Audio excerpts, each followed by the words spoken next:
A raft of economic reforms proposed by Argentina's libertarian president has been narrowly passed by the Senate.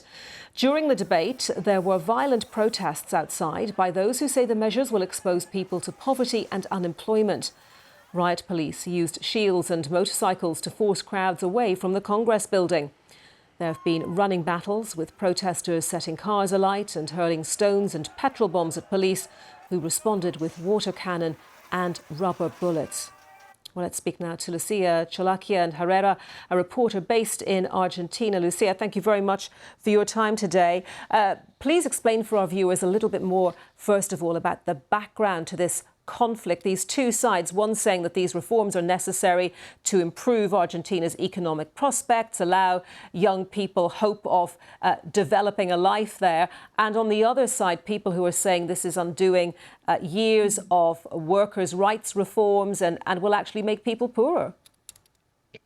Hi, Anita, how are you? Thank you for having me. Yes, indeed, it is a very controversial law that was passed last night in the Senate. It is over 200 articles that include tax reform, labor reform, that grant special powers to the president in terms of security, of energy, and in the realm of pensions. So it is indeed a very controversial move on behalf of the government that has spiked protests and worries among mainly unions and social movements.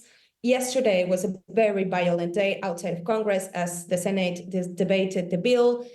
Pensioners, journalists, and even lawmakers were tear gassed, shot at with rubber bullets. We have dozens of arrested people that are still in jail. We don't know what the charges against them will be like. So it was indeed a very, very violent day in Argentina.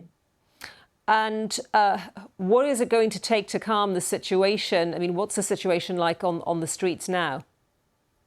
Well, the situation on the streets now, for now, is quiet. The session ended a few minutes ago. It is expected that now that the bill has to go back to the lower house for it to okay the changes that were made in the Senate, it will likely spark more protests during the day of that debate.